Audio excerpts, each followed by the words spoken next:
ስድስተኛው ሰንበት እሁድ ገብርኄር ተብሎ ይጠራል።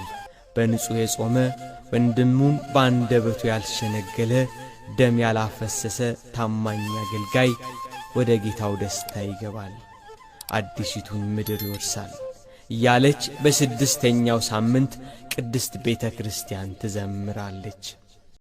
በስመ አብ ወወልድ ወመንፈስ ቅዱስ አሐዱ አምላክ አሜን። ሰላም እግዚአብሔር ምስኻም ይኹን። ክብራት ኣሕዋተይን ኣሓተይን ናይ ኣዜብ ሳባዊት ቤተሰበይ ከመይኒኹም?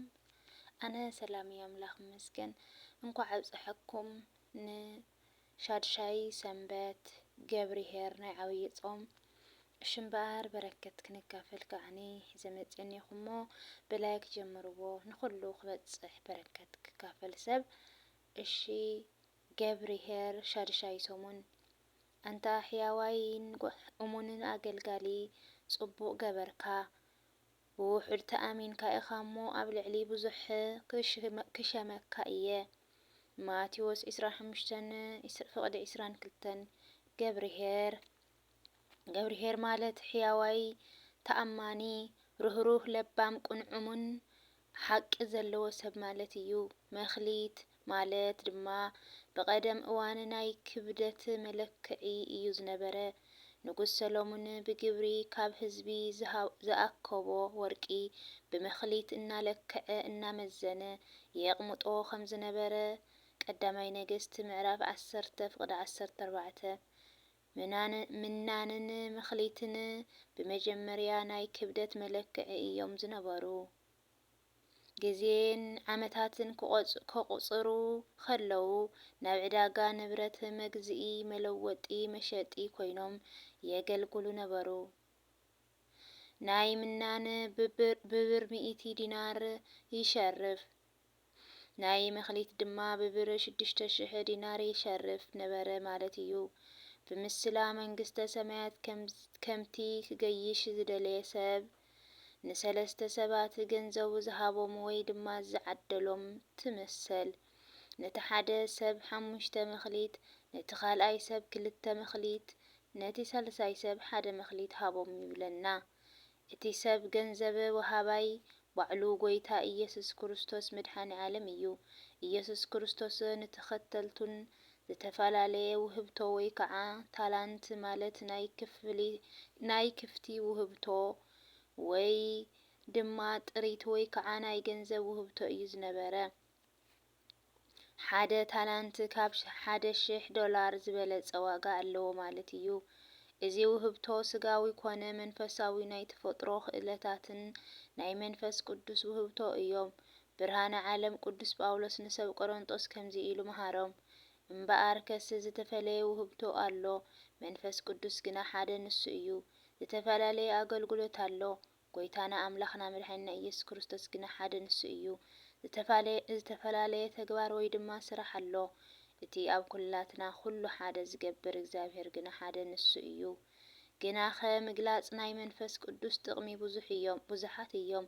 ንነፍሲ ወከፍ ሰብ ስጋ ይወሃቦ እዩ፣ ንሓደ ብመንፈስ ቃል ጥበብ ይወሃቦ፣ ነቲ ሓደ ከዓ በቲ መንፈስ እቲ ቃል ፍልጠት ይወሃቦ፣ ነቲ ሓደ በቲ ሓደ መንፈስ እምነት ይወሃቦ፣ ንሓደ ድማ በቲ መንፈስ እቱይ ናይ ምፍዋስ ውህብቶ ይወሃቦ፣ ንሓደ ተኣምራት ምግባር፣ ነቲ ሓደ ድማ ትንቢት ምዝራብ፣ ነቲ ሓደ እውን መናፍስት ምልላይ፣ ነቲ ሓደ ከዓ ብዝተፈላለየ ቋንቋታትን ምዝራብ፣ ነቲ ሓደ ድማ ቋንቋታት ናይ ምትርጓም ውህብቶ ይወሃቦ። ነዚ ኩሉ ከዓ ንሱ እቲ ሓደ መንፈስ ቅዱስ ከም ዝፈቀዶ ንነፍሲ ወከፍ ዝተፈላለየ ውህብቶ ይዕደሎ እዩ። ቀዳማይ ቆሮንጦስ ምዕራፍ 12:4-11 ኣታሕያዋይን እሙንን ኣገልጋሊ ጽቡቕ ገበርካ። ሓደ እቲ 5 መኽሊት ዝተቐበለ ሰብ ሽዑ ኸይዱ ነገደሉ፣ ካልእ 5 መኽሊት ድማ ኣትረፈ። እንሆ መጺኤ ወሪደ ነጊደ 5 መኽሊት ኣትሪፈ ኣለኹ፣ 10 መኽሊት ገይረየን ኣለኹ በሎ። በዓል 5 መኽሊት ዝተብሃለ ፍጹም ትምህርቲ ተማሂሩ መኺሩ ዘኪሩ ወፂኡ ወሪዱ ርእሱ ኽኢሉ ዝመጸ ሰብ እዩ። ከም ቅዱሳን ሐዋርያት ቅዱስ ጴጥሮስ፣ ንቀሌዎንጦስ፣ ቅዱስ ጳውሎስ ንጢሞቴዎስ መኺሮም ዘኪሮም ኣስተምሂሮም ከም ዘውፅኡ ዘብጽሑ ጠንኪሮም ስለ ዘመሃሩ እዮም። በዓል 5 መክሊት ዝተብሃለ ፍጹም ትምህርቲ ዝተምሃረ ሰብ ወፂኡ ወሪዱ ላዕላይ ታሕታይ ኢሉ ደኺሙ መኺሩ ኣስተምሂሩ ከም ባዕሉ ገይሩ ሃኒጹ ዘውፅአ ሰብ እዩ። መድኃኔ ዓለም ኢየሱስ ክርስቶስ ከም ክእለቶም መሰረት ዝተፈላለዩ ሰባት ዓብዪ ውህብቶ ይህቦም፣ ንኻልኦት ሰባት ድማ ንእስተይ ውህብቶ ይህቦም። ዝኾነ ዓይነት ውህብቶ ይወሃበና ክንጥቀመሉ ኢና ዘለና እምበር ኮፍ ክነብሎ ጽቡቕ ኣይኮነን እዩ። መሬት ተተዋሂብና ጠንኪርና ሓሪስና ሰሪሕና እኽሊ ዘሪእና ክነፍርየሉ ይግባእ። ናይ ትምህርቲ ዕድል ውህብቶ ተተዋሂብና ነቂሕና ክነጽንዕ ክነንብብ ዝያዳ የድልየና። ናይ ምምሃረ ምስትምሃረ ውህብቶ ተተዋሃበና በዝግባእ ክነምህርን ክንግስጽን ክንመክርን ሓላፍነትና ክንዋጻእን ይግበአና እዩ። ናይ ምምራሕ ውህብቶ ተተዋሃበና ብትሕትና ብጥበብ ብትዕግስቲ ብምስትውዓል ንኹሉ ሰብ ብሓደ ዓይኒ ምርኣይ የድሊ እዩ። ናይ ሃፍቲ ውህብቶ ተተዋሃበና ቅድሚ ኩሉ ንእግዚኣብሔር ክነገልግሎ ክንጸድቀሉ ክንባረኸሉ ይግበአና እዩ። መድኃኔ ዓለም ኢየሱስ ክርስቶስ ንሕድሕዱ ሰብ ዝወሃቦ መክሊት መሊሱ ክህቦ ኣይሕልውን እዩ። 2 ነቲ ካልኣይ ሰብ 2 መክሊት ዝተውሃበ እቲ 2 መክሊት ዝተቐበለ ድማ ቀሪቡ ጎይታይ 2 መክሊት ሂብካኒ ነርካ፣ እንሆ ከዓ 2 ካልኦት መክሊት ኣብ ልዕሊአን ኣትሪፈ ኣለኹ በለ።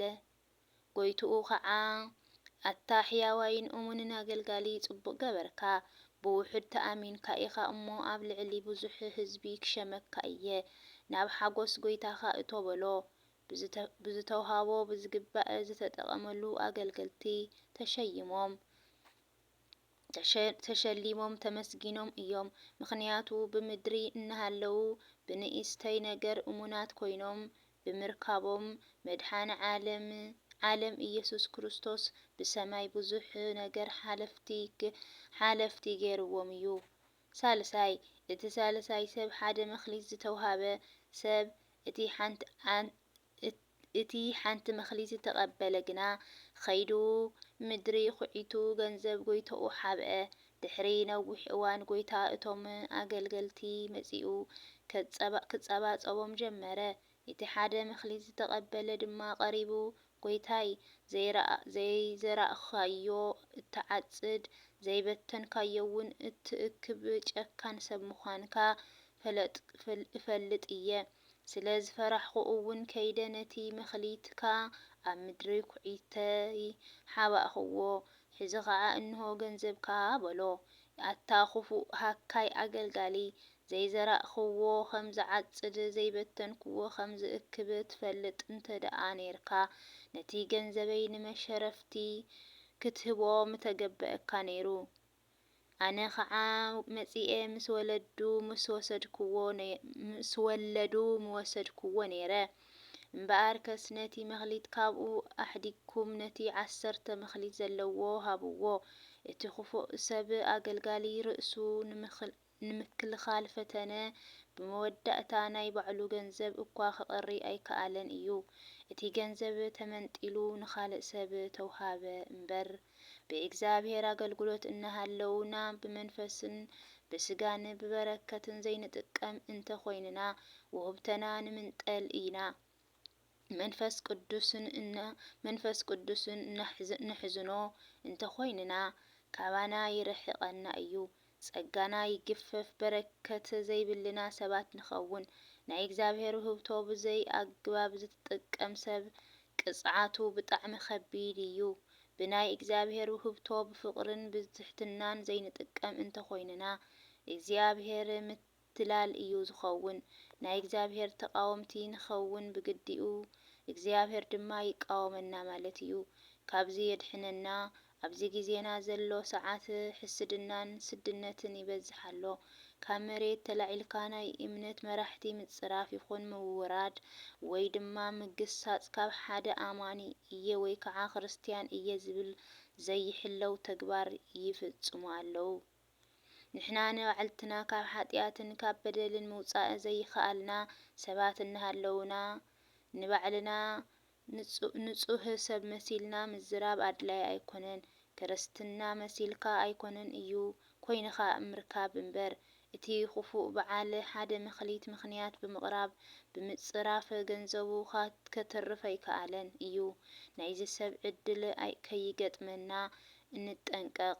ንስሓ ንእተው ናብ ልብና ክንምለስ ይግብአና እዩ። ንሰብ ቅንዕቲ እትመስሎ መንገዲ ኣላ መወዳእታኣ ግና መንገዲ ሞት እዩ። ምሳሌ ምዕራፍ 14 ፍቅዲ 12 ኣብዚ ዘለናዮ ዓለም ዘይሓልፍ መሲልዎ ሰብ ኩሉ ንዘለዓለም ከምዘይነብር ረሲዑ ሂጥ ሂጥ ይብል ኣሎ። ኣዳም ኩላ ሞት ምስ መጸ ኣበይ ክትኣቱ እዩ?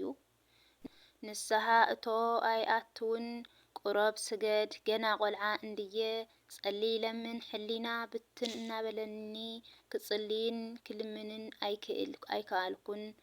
መጹት ኣስራት በኩራት ኣውፅእ ገንዘብ የብለይን ካበይ ከምጽእ።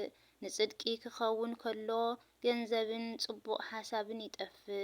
ንኃጢአትን ንበደልን ክኸውን ከሎ ግና ገንዘብ መሊኡ ብኣሽሓት እናወፀ ይሕምሽሾ። ርግማት ድዩ በረከት? እግዚአብሔር ይፍትሐዮ። ቃል ጎይታኦም ዘኽበሩ ብቕንዕና ኣብዚ ዓለም ዝነብሩ ሰባት ብምግባር ብሃይማኖት ኣሚኖም ተሃኒጾም ብንእስተይ ነጊዶም ኣትሪፎም ነቲ በዓል መኽሊት ዘሐጐስዎ ሰባት ክኸውን ይግበአና ማለት እዩ። ጽቡቕ ኣገልጋሊ ቁኑዕ ተኣማኒ ሰብ ተባሂልና ክምስከረልና እንተኾይና ቅንዕና ምግባር እምነት ክህልወና ይግበአና ማለት እዩ። እምነትን ምግባርን ናይ ግድን እዩ። እንተ ሓበርና ወይ ሓፍተይ እንተተባሃልና ይህን ምሂን ወለድና ዘጽንሑና ቋንቋ እዩ ኣጽኒዕና ነሓዝ። ናይ ዘለዓለም መንግስቱ ይዓድለና ልቦና ይሃበና እግዚአብሔር አሜን አሜን አሜን። ዝወደቐነ ጠንባፍ ትጓሃን መላእኽቲ ተኣርመለይ ብሓቂ እግዚአብሔር ይቅር ይበለና። ኩላህና መኽሊትና ክንጥቀመሉ ፈጣሪ ይሓግዘና። ንናይ ባዕልና መኽሊት ሂብና ኣይንፈልጦን እምበር ብቕርሺ ዝሃበና ብቕርሺ ብትምህርቲ ዝሃበና ብትምህርቲ መንፈሳዊ ይኹን ዓለማዊ ኩሉ ጥዑይ ዘበለሲ ንሰብ ክነፍርየሉ ንሰብ ከምቲ ኣብነት ዝኾነ ሰብ ሃፍቲ ተሂብዎ በቲ ሃፍትና ንድኻታት ስነ ቤተ ክርስቲያን ውዕሎ ከለና ብታ ዝኸኣልና እያ። እዚ መኽሊት ተትሪፍና ትምህርቲ ዘለዎም ከዓ ለሃይማኖታዊ ተኾይኑ ኣብነት ከምዚ ዘትረፉ ክልተ ነቶም ዘይትረፉ ነቶም ካልእ መኽሊት ዘለዎም ከዓ መኽሊትካ ክትከፍሎም ኣለካን ማለት እዩ። ብሓቂ እግዚአብሔር ኣቦና ዝሃበና መኽሊት ክንጥቀመሉ ይርድአና እና ይቅርታ ከዓኒ እናንበብኩ ገእጋእ ይብል ሓደ ግዜ ሓደ ምሳኹም እየ ዘንብቦ ንባዕለይ ንክመሃረሉ ግዜ ስለዝስእን ክመሃረሉ እየ ምሳኹም እናበልኩ እናቐዳሕኩ ዝመሃረሉ። ካልኣይ ከዓነ መንፈሳዊ ስጋው ዝኾነ ወላ ምንባብ ከኣል እምበይ ገእጋእ ክትብል ትኽእል ኢኻ። ይኮነ መንፈሳዊ ዓለም እውን ገእጋእ ትብልካ እና ካልኣይ ስለዚ ደግሞ ናፍቲ ቃለ እግዚአብሔር ነስተውዕል ነዳምፅ ማለት እዩ። ብካልእ ቪድዮ እስካብ ዝመፀኩም ሰናይ ቅንያት ሰላም ኩንለይ። ስብሐት ለእግዚአብሔር ወለወላዲቱ ድንግል ወለመስቀሉ ክቡር ይኹን አሜን። ሰላም። ስድስተኛው ሰንበት እሁድ ገብርኄር ተብሎ ይጠራል። በንጹሕ የጾመ ወንድሙን በአንደበቱ ያልሸነገለ ደም ያላፈሰሰ ታማኝ አገልጋይ ወደ ጌታው ደስታ ይገባል፣ አዲሲቱን ምድር ይወርሳል እያለች በስድስተኛው ሳምንት ቅድስት ቤተ ክርስቲያን ትዘምራለች።